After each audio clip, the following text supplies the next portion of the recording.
ఈ గత 10 సంవత్సరాల ప్రస్తుత అంశమైనటువంటి 10 సంవత్సరాల అగ్రవర్ణ పాలనలో మనం ఏమి అభివృద్ధి సాధించాము, సామాజిక న్యాయం సాధించామా లేదని రివ్యూ చేయడానికి మీటింగ్ పెట్టారు. అదేవిధంగా భవిష్యత్తులో బహుజన వర్గాల పాత్రను, కీలకమైన పాత్రను టర్నింగ్ పాయింట్ ఎట్లా తీసుకోవాలనే ఎజెండా కూడా ఈ కార్యక్రమంలో పెట్టారు. అందుకోసం క్లుప్తంగా నేను మాట్లాడతా. 10 సంవత్సరాల అగ్రకుల పాలన లోపల మనం ఆశించినటువంటి ఏ ఒక్కటి కూడా ఈ పాలన లోపల రాలేదు. పైగా మనం పోరాడి సాధించిన వాటిని అనేకము మాయం చేసేసాం. ఉదాహరణ తీసుకున్నట్లయితే మనం అనేక పోరాటాలు చేసి పూర్తి ఫీజు రియంబర్స్మెంట్ పెట్టించుకున్నాం. తెలంగాణ వచ్చిన తర్వాత పూర్తి ఫీజు రియంబర్స్మెంట్ పథకానికి సర్టిఫికేట్కి మనకు బీసీ కులాలు, పేద కులాలు చదవకుండా 35,000 ఇంజనీరింగ్ ఫీజుల అనేకమైన వాటికి ఫీజు లిమిట్ పెట్టి పేద కులాలు చదవకుండా చేసినటువంటి ఘట్టము తెలంగాణ జరిగింది. దాని మీద ఇప్పటికీ మనం పోరాడుతూనే ఉన్నాం. ఇక రెండవది అనేక పోరాటాలు. పంచాయతీరాజ్ రిజర్వేషన్లను మనం 34% పెట్టించుకోం. ఎవరు ప్రేమతో పెట్టలేదు. మనం పోరాడి 1980 నుంచి 86 వరకు పోరాడితే అప్పటి ముఖ్యమంత్రి అంజయ్య ప్రయత్నం చేసేందుకు కాలేదు. ఎన్టీ రామారావు రిజర్వేషన్లు పెంచినప్పుడు, పెద్ద ఎత్తున ఉద్యమం వచ్చినప్పుడు, అప్పుడు ఆ ఉద్యమ విరమణ సందర్భం ఒకటి డిమాండ్ పెడితే 20% పెట్టాడు NT Rama Rao. Only mandal, ZP, municipality, సర్పంచుల్లో పెట్టలేదు. అప్పుడు అది మళ్ళా మనం పెద్ద ఎత్తున పోరాటం చేసి 6 ఏళ్ళు పోరాటం చేస్తే 92లో విజయభాస్కర్ రెడ్డి సర్పంచుల్లో 34 పెడుతూ అంతవరకు ఉన్న 20ని 34 పెంచాడు. ఇది మన పోరాట ఘట్టం. అవన్నీ పోరాటాలు ఉన్నాయి, చరిత్ర ఉంది. మనం గుర్తుపెట్టుకుంటలేము కానీ పాలకులు గుర్తుపెట్టుకుంటున్నాం మొన్న చర్చలో. కాబట్టి దాన్ని 34ను 20కి తగ్గించినటువంటి వాళ్ళు ఎవరు? కేసీఆర్ తగ్గించారు. అది ఈ తెలంగాణలో జరిగినటువంటి సామాజిక న్యాయం.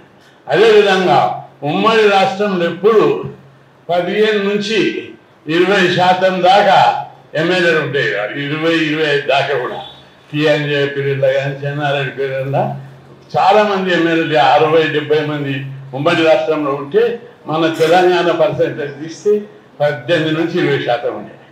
తెలంగాణ వచ్చిన తర్వాత ఇంకా తగ్గి 15% పోయింది. ఈ విధంగా రాజకీయంగా అన్ని రంగాల్లో మన వాటా తగ్గుకుంటూ వచ్చి ఈ తెలంగాణలో మరింత అన్యాయానికి బలైపోయాయి. ఇక బడ్జెట్ లోపల బీసీలు ఉమ్మడి రాష్ట్రంలో ఉన్నప్పుడు 3.5 బడ్జెట్ ఉంటే తెలంగాణ వచ్చినాక 1.9 తగ్గింది. ఈ విధంగా అడిగి అనుకున్న బీసీల కన్నా మరి ఎవరి వాటా పెరిగింది? అగ్రకులాల వాటా పెరిగింది. అగ్రకులాలు ఈ చుట్టుపక్కల ఉన్నటువంటి హైదరాబాద్ చుట్టుపక్కల ఉన్న భూములన్నీ కబ్జా చేశారు, రెగ్యులరైజ్ చేశారు. 1000 కోట్లకు పోయిన 100 కోట్ల కాదు. ఓ రోజు నేను మీటింగ్ ఎలక్ట్రిసిటీ ప్లస్లో మీటింగ్ లోపల ఈ విషయం మాట్లాడినా. కొన్ని కులాల ప్రస్తావన వచ్చింది. తెల్లారి చాలామంది ఆ కులకులు నాకు ఫోన్ చేసి, అన్నయ్య మీరు చాలా బాగా మాట్లాడతారు కానీ మా కులాన్ని 1000 కోట్లకు ఉన్నారని మీరు నిన్న మీటింగ్లో మాట్లాడిందని ఫోన్ చేసి అడుగుతున్నారు. అంటే వాళ్ళ లోపల నేను అడిగిన మీ నాన్న లేరా 1000 కోట్లు అని 10 పేర్లు చెప్పిన. మా బీసీలలో ఉన్నారా తెలంగాణ వచ్చినాక ఒక్కడని అట్లా నోరు మోసుకున్నాడు. అయినా వాళ్ళు చెప్పొద్దు అట్లా కులాన్ని పేరు పెట్టొద్దన్నా అంటానని మాట్లాడారు. అంటే వాళ్ళ లోపల ఎంత చైతన్యం ఉంది. వాళ్ళని ఒక్కసారి వేలెత్తి చూస్తే 100 వేలు మనం నూపుకుంటూ మాట్లాడుతున్నాం. నేను చాలా గట్టి సమాధానాలు ఇచ్చాను.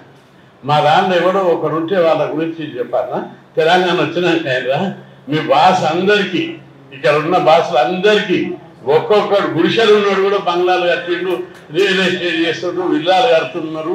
ఆ విధంగా మీరు అందరూ లేచొచ్చారు. మా బీసీలు ఎవరు వచ్చారు? పాతలు ఉంటుండో తోరిద్దరు కానీ బీసీలకు, ఎస్సీలకు అందరికీ అన్యాయం జరుగుతుందని చెప్పి గట్టిగా మాట్లాడలేదు. మనం ఆశించిన తెలంగాణ విషయానికి వస్తే మన బీసీలకు, ఎస్సీలకు, ఎస్టీలకు ఏం కావాలి? మన ఉద్యమాలన్నీ ఒక ఎజెండాతోటి మీరు కొంతమంది గమనించకపోవచ్చు కానీ ఎజెండాతో ఎస్సీ, ఎస్టీ, బీసీలు చదువుకోవాలి, హాస్టల్ పెట్టాలి, స్కాలర్షిప్లు రావాలి, ఫీజులు మాఫ్ చేయాలి, రిజర్వేషన్లు పెట్టాలని పోరాటం చేసి ఇంత దూరం వచ్చాం, తీసుకొచ్చాం. ఇంకొకటి తెలంగాణ ఇంకొక ఘోర అన్యాయం ఏం జరిగింది మనం ఇటీవలంటే, మనం 2004లో పోరాడి ఓపెన్ మెరిట్ ఉన్న వాళ్ళందరినీ ఓపెన్ కాంపిటీషన్లా ఓపెన్ కాంపిటీషన్ అయినా రిజర్వేషన్ అని మెడికల్ కాలేజీలో 550 జీవో, ఇక్కడ కూడా అదే జీవో విద్యా ఉద్యోగాలు అలా పెట్టించుకున్నాం. తెలంగాణ వచ్చిన తర్వాత టీఆర్ఎస్ ప్రభుత్వ హయాం లోపల 550 జీవోను రద్దు చేశారు. దాని మీద సీఎం పేసిన పెద్ద చర్చ జరిగింది. దాని మీద మేము పోయినాం అందరం. పోతే హరీష్ రావు, నరసింహారావు వీళ్ళందరూ ఉన్నారు. నరసింహారావుతో పాటు ఆయన ఎంబడి ఉన్న కొందరు నాయకులు 550 జీవోలు రద్దు చేయాలని పట్టుబట్టారు. అదే సుప్రీంకోర్టు తీర్పు ప్రకారం వచ్చింది ఆ జీవో. మేము పోరాడి ఎప్పుడో 2004లో, 2003లో, 2002లో ఆ జీవో పెట్టించుకున్నాం. అనేక సుప్రీంకోర్టు దాకా కొట్లాడినాం. ఆ జీవో తీసేవారంటే కూడా ఆ జీవోను రద్దు చేసి మెడికల్ కాలేజీలో రూల్స్ను మార్చేశారు అడ్మిషన్లో. దానివల్ల ప్రతి సంవత్సరం 270 మంది ఎంబీబీఎస్ ఎస్సీ ఎస్టీ బీసీలకు దక్కకుండా పోయింది. ఇది తెలంగాణలో సాధించిన ప్రగతి. ఇట్లా ఒక్కొక్కరు చెప్పుకుంటూ పోతే 50 ఉంటాయి. ఇవన్నీ సైలెంట్గా బీసీ ఎస్సీల యొక్క హక్కులను నరుక్కుంటూ వస్తున్నారు. అవన్నీ చాలా ఫీల్డ్ ఉండి మనం చూస్తున్నాం కాబట్టి చాలా బాగా అనిపిస్తుంది, ఆవేశం అనిపిస్తుంది. ఈ విధంగా తెలంగాణ లోపల బీసీ ఎస్సీ ఎస్టీలకు అన్యాయం జరిగింది. అధికారం వాళ్ళ చేతులు ఉన్నన్ని రోజులు ఇంకా మన అందరినీ పిచ్చపల్లలు చేస్తారు కానీ పెద్దోళ్ళని చేయరనే విషయాన్ని మనం గమనించినాం. కాబట్టి జనార్దన్ ఏ ఆశయం అవుతుందో ఆయన రాజ్యాధికారం బహుజనులకు రావాలని పోరాడుతున్నటువంటి ఆ డిమాండ్ మీద తప్పనిసరిగా మనం ఒక భాగం సాధించాం. గ్రామ పంచాయతీలకు కూడా అధికారం అనేది వాళ్ళు ఇచ్చింది కాదు, మనం పోరాడి పెట్టించుకున్నాం. సుప్రీంకోర్టు దాకా కేసులు కొట్లాడినాం. అక్కడ సుప్రీంకోర్టు ఏం చెప్పింది? 50% సీలింగ్ అని చెప్పింది. మనం అగ్రకులాలకు 10% పెడితే సీలింగ్ ఉండొద్దు అని చెప్పింది అదే సుప్రీంకోర్టు. సుప్రీంకోర్టు తీర్పులు ఎట్టుంటున్నాయనేది కూడా మీరు గమనించాలి, భయపడాల్సిన అవసరం లేదు. కాబట్టి ఈ విషయాన్ని నేను పార్లమెంట్లో కూడా ప్రస్తావించిన 50% సీలింగ్ విషయం ఇప్పుడు తప్పనిసరి కొత్త ప్రభుత్వం లోపల చట్టసభల రిజర్వేషన్ల గురించి కానీ మిగతా అన్ని అంశాల విషయం లోపల తెగించి పోరాటం మనం అందరం కూడా ఉద్యమం లోపల ఒక నూతన పంచ రావాల్సినటువంటి అవసరాన్ని మీరు అందరూ గుర్తుపెట్టుకోవాలి. నూతన పంచ ఎందుకంటే ట్రెడిషనల్గా కొట్లాడితే ఏది సాధువు కాదు. నేను చిన్న ఉన్నప్పుడు ఎలబీ చదువుతున్నప్పుడు సంవత్సరానికి 10 హాస్టళ్ళు 15 హాస్టళ్ళు గవర్నమెంట్ ఇస్తుండే ఎస్సీ ఎస్టీ బీసీలకు కానీ. ఇట్లా కుదరది 1000 హాస్టళ్ళు పెట్టాలని కొట్లాడి జగ్గల్ వెంకటరావుకు చెన్నారెడ్డి పీరియడ్ లోపల చాలా రిప్రజెంటేషన్లు ధర్నాలు చేసాం అందరం. అప్పటి లీడర్లు అప్పుడు ఇంకా పీడిఎస్ రాడికల్స్ ఎస్ఎఫ్ఐ ఏఎస్ఎఫ్ అన్ని జైలు ఉద్యమాలు చేసాం. దిగిరాలేదు చెన్నారెడ్డి, ఇట్లయితే దిగిరాడు మన ఉద్యమ ఫలితం మార్చాలని అనుకున్నాను అని యూనివర్సిటీలో మీటింగ్ పెట్టి హాస్టల్ తిరిగి వాళ్ళందరికీ ట్రైనింగ్ ఇచ్చినాం. మనం అందరం 2000 మంది రాళ్ళు జేబులలో పోసుకొని బ్యాగ్లలో పోసుకొని అసెంబ్లీ వాళ్ళ కొట్టాలని డిసైడ్ చేసి ట్రైనింగ్ ఇచ్చి మెరుపుదారి చేసి 2000 మంది లోపలికి అసెంబ్లీకి పోయినాం. September 27, 1978 మీరు పేపర్లు చూడండి, అన్ని ఆల్ ఇండియా లెవెల్లో పతాక శీర్షికలు ఉంటాయని పోయి అసెంబ్లీని తుక్కు వాళ్ళు పెట్టాం. పెద్దలు గౌరవనీయులు మన లీడర్లు అందరూ వ్యతిరేకించిన స్వర్గీయ కొండలక్ష్మణ్ బాపూజీ గుడిలో పిలిచి సన్మానం చేసేది. అంత గొప్ప నాయకుడు ఆయన. అసెంబ్లీలో ఉన్న బీసీ లీడర్లు అందరూ ఏమన్నారు తెలుసా? కృష్ణయ్య తప్పది, అసెంబ్లీ మీద దాడి చేయొద్దు, పగల కొట్టొద్దు, తుక్కు వాళ్ళు కొట్టారు. లోపల మాకు రాలేదంటే మేము గతి ఏంటి అని అడిగారు. మీరు అసెంబ్లీ నుండి ఏం చేస్తున్నారని మేము అడిగినాం.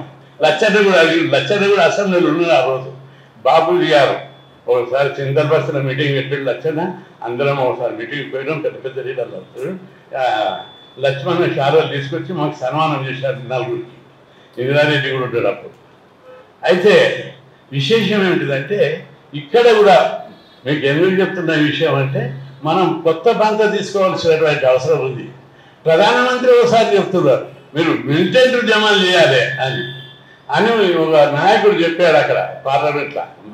ప్రధానమంత్రి మాట్లాడని ఒక మంత్రి ఉన్నాడు, మీరు చట్టసభల రిజర్వేషన్లు పెట్టాలి, విద్యా హక్కును అంతటా చేయాలి, ప్రతి ఒక్కరికి స్కాలర్షిప్ ఫీజులు మాఫీ చేయాలి. ఐఐటీలో 1,70,000 ఫీజులు పెడితే ఒక మంగళూరు, ఒక నాయి బ్రాహ్మణులు, ఒక రజకులు, ఒక మత్స్యకారుడు, ఒక గొర్రె కాపరి ఈ ఫీజు కట్టి చదువుతాడా అని అడిగిన ప్రధానమంత్రి. అడిగితే నోరెత్తలే. బయటకు వచ్చి ఆ మంత్రి కేంద్ర మంత్రి అంటున్నాడు, మీరు హర్యానాలో జాబ్లు రిజర్వేషన్లు పెట్టాలని ఏం చేసిండ్రు అదే రోడ్డు దొవ్వి నీళ్లు ఢిల్లీకి బంద్ చేసిరా, మీరు గట్లా చేయండి కానీ ఇప్పుడు మనందరికీ కూడా మీ అందరికీ నాకే 25 ఏళ్ళు ఉంటే గన్ను పడుతుంది, కానీ ఏది ఎక్కువైపోయింది గన్ను పట్టలేదు.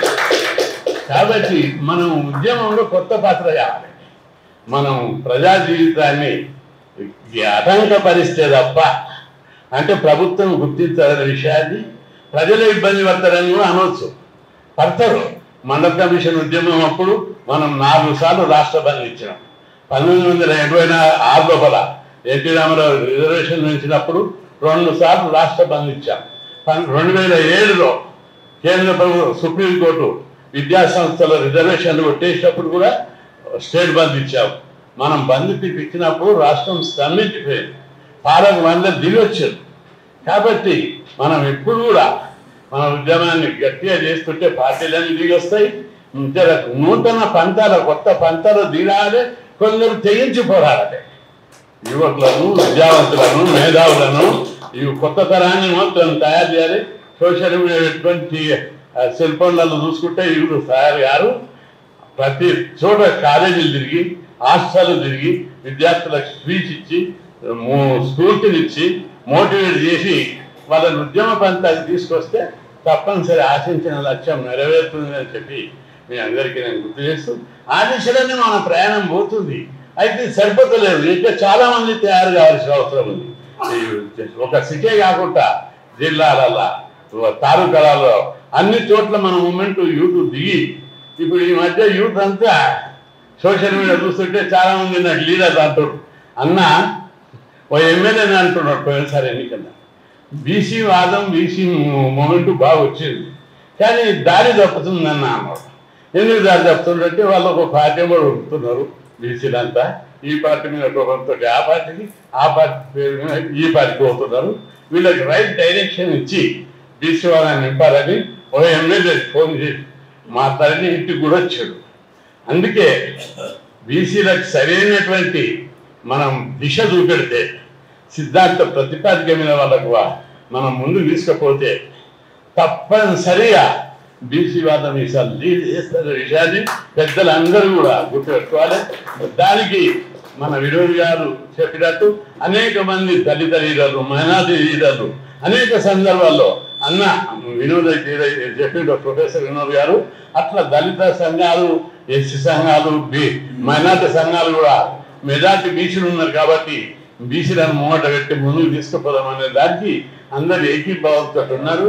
ఇట్లాంటి పద్ధతిని మనం బీసీ లీడర్ అందరూ కూడా కుల సంఘాల పెద్దలు, బీసీ నాయకులు, మేధావులు, ప్రొఫెసర్లు, ఇతర వాద ప్రజా క్షేమాన్ని కోరేటటువంటి హితైషులు అందరూ కూడా పోరాడే సమయం ఆసన్నమైందని చెప్పి మీ అందరికీ గుర్తు చేస్తూ, మీరు ప్రతి ఒక్కరు కూడా తెగించి పోరాడడానికి మీ ముందుకు రావాల్సినటువంటి సమయం ఆసన్నమైంది. మీరు అందరూ అనుకోవచ్చు, వాళ్ళు చేస్తారు, నా ఒక్కరిని చేయకపోతే ఏమవుతుంది. సరే, నేను కూడా అట్టే అనుకుంటే ఈ రోజు దేశంలో లేని 2 తెలుగు రాష్ట్రాలు కలిసి 6,000 హాస్టల్ ఉంటాయి. ప్రతి హాస్టల్ మీద మన సంఘాల పేర్లు ఉన్నాయి. ఎస్సీ, ఎస్టీ, బీసీల హాస్టల్ ఎక్కడ దేశంలో ఎక్కడ లేని గురుకుల పాఠశాలలు మన దగ్గర ఉన్నాయి. బీసీలు, దళితులు ముఖ్యమంత్రి ఉన్న రాష్ట్రాల్లో కూడా గురుకులాలు లేవు. అదేవిధంగా ఎక్కడ లేని ఫీజు రీఎంబర్స్మెంట్ స్కీమ్ మన దగ్గర ఉన్నాయి. ఇవన్నీ మన బీసీలు పోరాడి, ఎస్సీ, ఎస్టీ, బీసీలు విద్యార్థులందరితో కలిపి పోరాడితే అవన్నీ వచ్చినాయి. మరి పెద్ద పెద్ద చీఫ్ మినిస్టర్లు ఉన్న రాష్ట్రాలు ఉత్తరప్రదేశ్, బీహార్, మధ్యప్రదేశ్, రాజస్థాన్, కర్ణాటక, తమిళనాడు, అక్కడ ఇన్ని హాస్టల్, గురుకులాలు స్కీమ్ కానీ, ఫీజు రీఎంబర్స్మెంట్ స్కీమ్ కానీ లేదు. అన్నిటికీ ఆదర్శం మన తెలుగు రాష్ట్రాలు. ఇక్కడ బహుజనవాదం, బీసీవాదం, దళితవాదం బలంగా ఉన్నటువంటి రాష్ట్రం ఇది. కాబట్టి ఇక్కడ మనం పునాది వేస్తే ఇది ఇతర రాష్ట్రాలకు పునాది అయిపోతాయి. కాబట్టి మనమంతా ఇక్కడ 50 మంది తెగించి పోరాడితే, నిస్వార్థంగా పోరాడితే ఖచ్చితంగా మనం అనుకున్న లక్ష్యాన్ని మనం చేరుతాం. కాబట్టి మనం అందరం ఆ దిశగా ఆలోచించాలని, ఫస్ట్ సంకల్ప బలం కావాలి. నేను సాధిస్తానని ప్రతి ఒక్కరు అనుకోలే, నేను లీడర్ని అవుతానని ప్రతి ఒక్కరు అనుకోలే, నేను ముఖ్యమంత్రిని కావాలి, మంత్రిని కావాలి, ఎమ్మెల్యే కావాలి, ఎంపీ కావాలని ఓ ఆశయంతో ముందుకు పోతే సర్వశక్తులకి పోరాడితే అది సాధిస్తాం. అందుకు చైనా మీకు ఎగ్జాంపుల్. చైనా 70 ఏళ్ళ కింద మీరు ఒక ఎగ్జాంపుల్ తీసుకుంటే అక్కడ కప్పలు తిన్నారు, తొండలు తిన్నారు, పాములను తిన్నారు, సముద్రం చుట్టూ కూడా ఏదైనా జీవి అడవి ఏదైనా జీవి ఉంటే సమకూరు తిన్నారు. ఆకలితో నకనకలాడారు ప్రజలు, పేదరికంతో మగ్గిపోయారు చైనా. అట్లాంటి చైనాలో కూడా దోపిడీ, పీడన, వివక్ష లేనటువంటి ఆకలి లేని సమాజం ఏర్పాటు చేయాలని ఒకే ఒకడు మావో, ఇంకా ఆయన వర్గం తర్వాత అయిన కానీ ఆ మావ పోరాటం చేసి లాంగ్ మార్చు అనేక ఉద్యమ ఫలితాలు మార్చుకుంటూ వస్తే చైనా లోపల ఈరోజు విప్లవాన్ని ఆ రోజు విప్లవాలను సృష్టిస్తే వరకంటే 4-5 రెట్ల భూభాగం ఉన్న చైనాను కూడా ఉద్యమ స్ఫూర్తిని నింపి ప్రజల లోపల తీసుకొస్తే ఈరోజు చైనా ప్రపంచంలో మొదటి స్థానం కోసం, అమెరికా మొదటి స్థానం ఉంటే చైనా కూడా మొదటి స్థానం కోసం పోరాడుతుంది. పేదరికం లేనటువంటి, దోపిడీ లేనటువంటి, పీడన లేనటువంటి వ్యవస్థ. ప్రతి ఒక్కరికి బంగారు ఉండాలి, ప్రతి ఒక్కరు కార్లో తిరగాలి, ప్రతి ఒక్కరు విమానంలో తిరగాలనే స్థాయికి ప్రజల జీవన ప్రమాణం పెరగాలి. ఎవరు పేదరికంతో ఉండొద్దు, దేశం నిరక్షరాస్యత ఉండొద్దు. ఆ విధంగా ఆ దేశం డెవలప్ అవుతుంది. రష్యా అదే 100 ఏళ్ల కంటే పూర్వం తీసుకున్నట్టయితే అక్కడ కూడా జాతి చక్రవర్తుల పాలన లోపల ప్రజలంతా బానిసలుగా బతికింది. ఈ దేశం బాగుపడాలనుకున్నారు. కానీ అక్కడ కమ్యూనిస్టు సిద్ధాంతకర్త, మార్క్సిస్టు యొక్క సిద్ధాంతం చదువుకున్నటువంటి వ్యక్తి లెనిన్ ఆ దేశాన్ని మనకంటే 10 రెట్ల ఎక్కువ భూభాగం ఉన్నది రష్యాను ప్రజలందరినీ కూడా సమాయత్తపరిచి పోరాడి అక్కడ గొప్ప సిద్ధాంతాన్ని, కమ్యూనిస్టు సామ్యవాద సిద్ధాంతాన్ని ప్రజల్లో నింపి పోరాడితే ఆ దేశంలో నంబర్ 1 దేశంగా అమెరికాతో పోటీపడే దేశంగా తయారు. కాబట్టి భారతదేశంలో సిరి సంపదలు ఉన్నాయి, జ్ఞాన సంపద ఉంది, ప్రజల లోపల పోరాడే శక్తి ఉంది. పిల్లలంతా సెల్ ఫోన్ల దిక్కు అటు ఇటు తిరుగుతున్నట్టు కాదు, వాళ్ళందరినీ రైట్ డైరెక్షన్లో మలిపి వాళ్ళందరినీ మనం ఉద్యమ స్ఫూర్తిని రగిల్చి అగ్నిజ్వాలగా మాలిస్తే మళ్ళీ అగ్నిగూటంగా తయారవుతారు వాళ్ళు. అందుకే మనం లీడర్లను తయారు చేయాలి, సంఘాల నిర్మాణం చేయాలి. మొత్తం మీరు అన్నట్టు పొలిటికల్ పార్టీ అనేది వస్తే అవన్నీ వస్తాయి అనుకుంటున్నారు. ఇవన్నీ గుణాలతోనే వస్తాయి. ఈరోజు ఆ స్టేజ్కి చేరింది గవర్నమెంట్. కాబట్టి దీన్ని నడిపించవలసినటువంటి బాధ్యత ప్రతి ఒక్కరు తీసుకోవాలి. మన రాజ్యం, మనం ఎమ్మెల్యేలు కావాల్సిన వాళ్ళు ఎమ్మెల్యేలు కాలేదు, మంత్రులు కావాల్సిన వాళ్ళు మంత్రులు కాలేదు, మేధావులు కావాల్సిన వాళ్ళందరూ ఇక్కడ బయటనే మనం అందరం ఉన్నాం. దీనికి లోపం మన లోపల ఉద్యమ పంతాన్ని మార్చకపోవడం. ఉద్యమ పంతాన్ని మార్చడం తప్పనిసరి. అంటే మేము అసెంబ్లీ వెలగొట్టాలి, పార్లమెంట్ అంటలేదు, మిలిటెంట్ ఉద్యమాలకు సిద్ధపడాలి, తెగించి పోరాడాలి. ఆ సిద్ధాంతాలకు రావాలని చెప్పి అందరికీ కోరుకుంటూ, మరి భవిష్యత్తు లోపల మనం వేసే ప్రతి అడుగు రాజ్యాధికారం దిశను ఉన్నది. నేను పార్లమెంట్లో మాట్లాడిన ప్రతి అవకాశం వచ్చిన ప్రతి సందర్భంలో చట్టసభల రిజర్వేషన్ల గురించి, బీసీలకు జరిగిన అన్యాయం గురించి మాట్లాడుతున్నా. కొన్ని పార్టీల్లో ఓపెన్గా పార్లమెంట్లో నా మీద దేశం ఏమని బీసీలకు రిజర్వేషన్ వద్దు ఎందుకని చెప్పి బీహార్లో ఒక పార్టీ నాయకుడు, మధ్యప్రదేశ్ నుంచి ఒక పార్టీ నాయకుడు ఓపెన్గా మాట్లాడుతారు. వాళ్ళు పార్టీలు కూడా తెగించి పోరాడుతుంటే మనం అందరము ఇంకా వెళ్ళాడుతున్నాం జనాలు. వాటిపై టీవీలో కనిపిస్తుంది ఏ పార్టీలు అయితే బీసీ ఎస్సీ ఎస్టీ రిజర్వేషన్ల కోసం మాట్లాడుతున్నారు. కాబట్టి మన ప్రజలందరినీ కూడా గుర్తెరిగేటట్టు మనం ప్రవర్తించవలసిన అవసరం. డైరెక్ట్గా చెప్పకుండా ఏ పార్టీ అయితే ప్రజలకు తెచ్చిపోయారు. రిజర్వేషన్లు ఎవరు తీసేస్తారు, రిజర్వేషన్లకు ఎవరు వ్యతిరేకము, మండల్ కమిషన్ అప్పుడు ఎవరు వ్యతిరేకించారు, ఇవన్నీ తెలుసు. దాని మీద మరింత చర్చ జరగాల్సినటువంటి అవసరం ఉంది.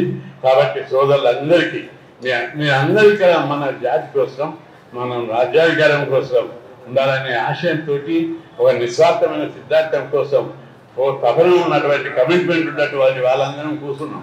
ఇంకా మనలాంటి వాళ్ళని అనేక మందిని తయారు చేయవలసినటువంటి బాధ్యత. సైన్యం పెంచుకోవాలి. అల్లూరి సీతారామరాజు ఒకడే ఉండే, గోడ్స్ చదువు రాదు, ఏం లేదు, 1000 మందిని తయారు చేసి నువ్వు మాట్లాడి స్పీచ్ ఇచ్చి బ్రిటిష్ వాళ్ళ అరాజకాలని చెప్పి, దోపిడీలని చెప్పి, అన్యాయాలని చెప్పి, దోసుకపోతున్న తీరుని చెప్పి ఇప్పుడు కూడా మనకి ఇక్కడ పోలేదంటుంది. వాళ్ళందరూ 10 కోట్లు ఉన్నాడు 100 కోట్ల పోయాడు, 100 కోట్లోడు 1000 కోట్ల పోయాడు, విల్లాలు కడుతున్నారు, అపార్ట్మెంట్లు కడుతున్నారు. ఒకటి ఎగ్జాంపుల్ చెప్తాను. నేను ముఖ్యమంత్రిని సవాల్ చేసిన పేపర్లో వచ్చేదాన్ని.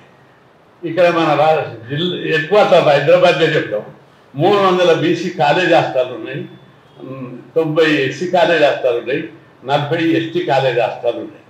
ఇవన్నీ ఎత్తి ఒక్క సొంత బిల్డింగ్ లేదు. కానీ నేను కేసీఆర్లో రోజు నిలదీసిన స్కైవోళ్ళు మాదాపూర్ కొండాపూర్ మాదాపూర్ కూకట్పల్లి నుంచి మేదిపట్నం దాకా ఫ్లైఓవర్లు కట్టారు, అదేవిధంగా రింగ్ రోడ్డు కట్టారు. అవి ఏంటికి ఉపయోగం అని చెప్పారు. మీ కాలువనికే కట్టారా, ఇంకోటి వాకింగ్ ట్రాకులు కట్టారు, పెద్ద పెద్ద బంగ్లాలు కట్టారు. ఇవన్నీ కట్టారు, ఇవి ఎక్కువ ఉపయోగపడ్డాయి. మా ఎస్సీ ఎస్టీ బీసీలకు ఇన్ని హాస్టళ్ళు కాలేజీలు అందులో ఎవరు చదువుతుంది? ఇంజనీరింగ్, మెడిసిన్, ఫార్మసీ, పెద్ద పెద్ద మంచి చదువులు చదివేటోళ్ళు ఉంటారట. వాళ్ళకు ఒక హాస్టల్ కట్టారు. కానీ కేంద్ర ప్రభుత్వం దగ్గర గ్రాంట్ మురిగిపోతుంది. మీకు మనసు రావడం లేదు, సిగ్గుందా? మీ పిల్లలకి ఇచ్చగానా అని అడిగిన.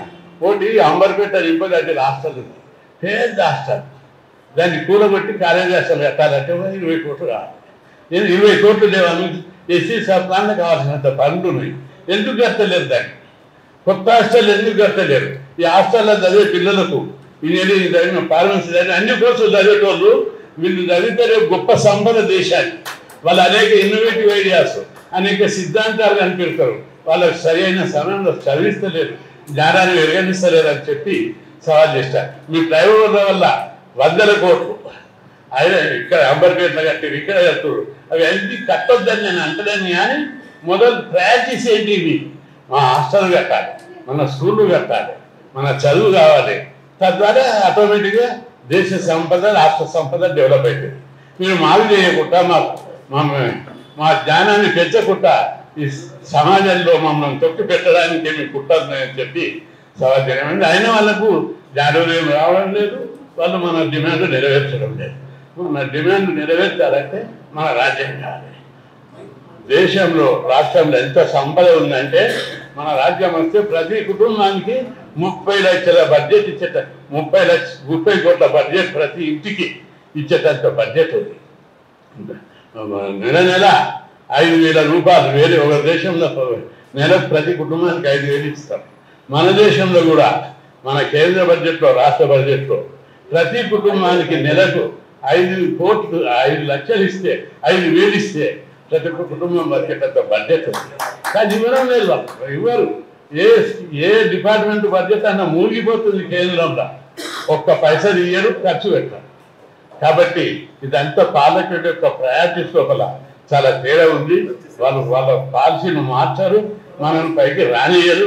ఈ విషయం లోపల తప్పనిసరి రాజ్యాధికారానికి మనం తీసుకుపోవాల్సిన మొమెంటును ముందు తీసుకుపోవడానికి మీరు అందరూ విద్యులు ఉద్యమ పంతాలను ఆలోచించండి. పెద్ద రామనరసయ్య గారు చాలా చక్కగా చెప్పారు. వాళ్ళందరూ కూడా మీ యొక్క జ్ఞానం, వినోద్ గారు కూడా ఆయన ఈ ఏజ్లో వినోద్ గారు మంచి పోస్ట్ ఉంది, ప్రిన్సిపాల్గా, డీన్గా, లా కాలేజ్. ఇప్పుడు ఉండింటే వైస్ ఛాన్సలర్ పోటీలు ఉంటుండే. త్యాగం చేసి దేశం కోసం వచ్చేసాడు, నా జాతి కోసం వచ్చాడు. కాబట్టి అనేక మంది త్యాగాలు చేయడానికి సిద్ధంగా ఉన్నారు. దాన్ని మనం గౌరవించుకోవాలి, వాళ్ళకు ప్రోత్సాహం ఇవ్వాల్సినటువంటి అవసరం ఉంది. సరైన దిశలుగా ప్రణాళికబద్ధంగా మనకి ఎజెండా ఉండాలి, పోరాటానికి కూడా నిర్మాణం కావాలి.